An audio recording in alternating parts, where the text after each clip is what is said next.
Aurbis is a place of potent magic and poetic wonders, a universe full of mythical creatures and majestic entities. Within it is the continent of Tamriel, located in planet Nirn, a continent beyond simple fantasy and legends. Tamriel is but a single continent on the vast planet Nirn. Far away from Tamriel lies Akavir, Atmora, Yakuda, Pannonia, Admeris, and League.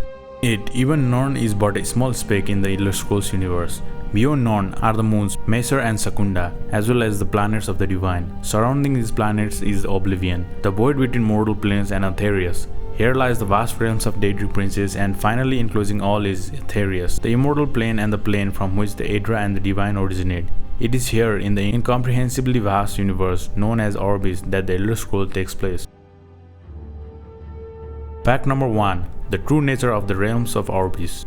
The Aurbis is the name given to the chaos, or totality, from which the cosmos was formed by the interplay between Anu and Padome. For all intents and purposes, it is the universe encompassing the void and all planes of existence, from Oblivion and the lands of Aetherius to Mundus and the outer realm. It is the foundation of known existence. With the force of change at play, it can go either Padomic way, where the forces change until nothing is left, or it can go Anuic way, where the force reverses it to its purest form until nothing is left. In either the extreme cases, existence is impossible.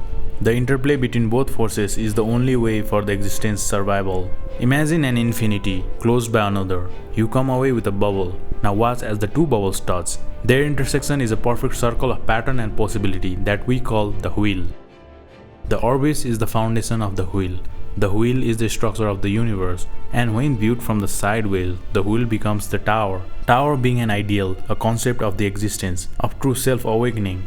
Imagine being able to feel with all your senses the relentless alien terror that is God, and your place in it, which is everywhere and therefore nowhere, and realizing that it means the total dissolution of your individuality into boundless being. Imagine realizing all that and then still being able to say I. That I represents the tower. The tower is the epiphany, also known as Kim.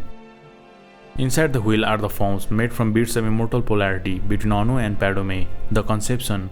The first of these was Akathos, the time dragon, whose formation made it easier for the spirits to structure themselves. Gods and demons form and reform, then procreate, forming entirely new beings and existence. The agent of this communal decision was always Lorkhan, whom most early myths vilify as trickster or deceiver. More sympathetic version of this story, however, points out Lorkhan as being the reason the mortal plane exists at all. The magical beings created the race of mortals in their own image, in a variety of analogical senses that relates to their own creation. The magical beings, the Aetara, are the things perceived and revered by the mortals as gods or the original spirits. Through their deaths, their magical beings separated themselves in different forms that became the Aedra, the Daedric princes, the Magnagi, and the Elnophes. Among them, the Aedras and the Elnophes are the ones that directly contributed to the creation of mortal realm called Nirn. This act is known as the dawn of the mythic or the Merethic era. It has been pursued by the earliest mortals many different ways, either as a joyous second creation or especially by the elves as a painful fracturing from the divines.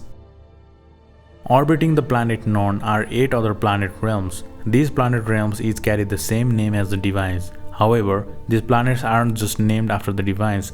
These are the divines themselves. In other words, the dominion of the planets are the divines' extension of their very being, their flesh divinity. Fact number 2. Lorkhan's demise and the origin of Messer and Secunda. Lorkhan, otherwise known as the Missing God and the trickster deity of the Elder Scroll universe, is primarily responsible for the creation of the mortal realm.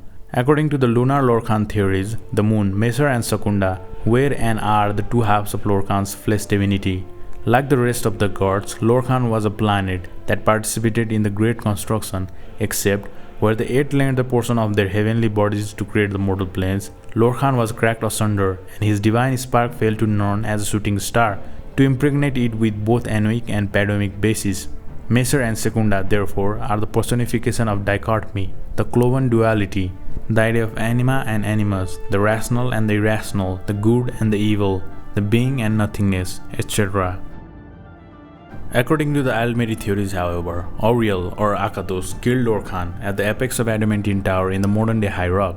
But the trickster's heart proved to be indestructible, so Auriel attached Lorkhan's heart to an arrow and shot it across Tamriel. The heart fell to the ground in the modern-day Morrowind, forming a volcano that came to be known as the Red Mountain.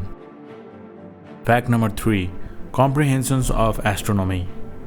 To understand the astronomy and astrology of Elder Scrolls, one must first accept that the space doesn't work the same way that it does in our world. The stars aren't balls of plasma floating in the vacuum of space.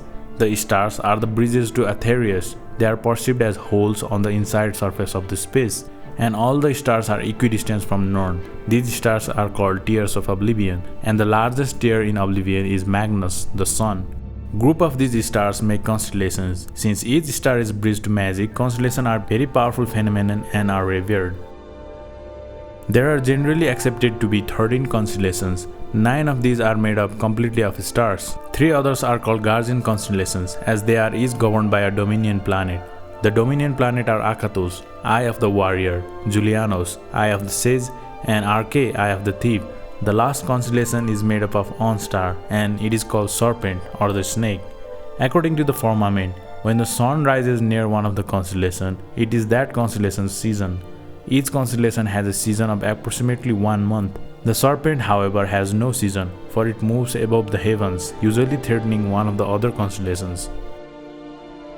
Another interesting fact is that many realms in Aurbis are of infinite sizes, but the size changes dynamically depending upon its need. Each of the divine planet has infinite mass and infinite size, which keeps it intact. These planets only appear as finite to the mortal eye because of the sensory stress and mortal incapacity to comprehend the concept of infinity. Similarly, the sky is a visual phenomenon caused by mortal sensory limits, for when you look into the sky, you are actually looking outside the mortal plane. The day sky is mortal perception of the multicolored elemental cloak of Magnus, which changes colors throughout the day as the influence of element rises and falls. And similarly, the night sky is the mortal perception of the void of oblivion. Fact number 4. Time across Nirn. There's this wild concept that as one travels across Nirn, time changes. And by that, I do not mean in a sense how our world, where the sun rises and sets at different periods, making the passage of time, but rather in a sense that the very nature of time wraps as you move across Nirn. It is said that Atmora to the north is literally frozen in time. Elmeris, the original home to the elves, are said to be a continent lost in time. Yakuda to the west is the past, while Akavir to the east is the future. League, the mysterious land, is said to be an imprint left by Tamriel in a strange occurrence when Nirn was folded up long ago. It is believed to be located in a period of time so far away that it is neither past, present, or the future. Now, these concepts are cool and all, but I do not think we can take it literally because a lot of things that happen throughout the history would make no sense. For example, it could be so that when one moves to Atmora, they go on living as normal. However, if they return, like 50 years from now, old and battered, they would find themselves 50 years younger when coming back to Tamriel, making it seem like they froze in time. The idea is plausible but still very confusing and obscure. These concepts are more likely metaphorical, however, and it should be taken with big grains of salt, as Elder Scrolls lore tend to be highly allegorical and divergent, and it often sails in the waves of could be or couldn't be, had or had not, is or isn't, just like the progenitor of the universe inside it, that are the cloven duality of antithetical concepts. Fact number 5. Chronology of Genesis. First, out of the primordial void forms a god being, Anu. Secondly, then the first being creates an opposite, or it splits into two, forming a cloven duality. Third, more gods are created from void or the union of gods. Fourth, time, commonly known as Akados, begins and the gods realize their place in existence. Fifth, a cycle of creation and destruction rules over existence throughout time. Sixth, the mortal plane Mundus is created. According to the Elven view, Lorkhan tricks the god. According to the Mannish view, the gods agree willingly to his plan. 7th, on Mundus, the mortal realm, the gods begin to die, transform, or give birth to mortal beings. 8th, the Daedra, gods who did not partake in the creation of Mundus, make their own realms. 9th, Akatos calls a convention of gods to determine the fate of Mundus. 10th, Lorkhan's heart is torn out as a punishment for his creation of the mortal plane. 11. Mortal men are created or sired by the diminishing gods. In a war between original spirits, the world is shattered into many continents. Alright everyone, that's it for the video. I hope you enjoyed, and if I've been unclear or inaccurate in any way, please feel free to let me know down in the comments. Otherwise, thanks for watching and I'll see you on the next one.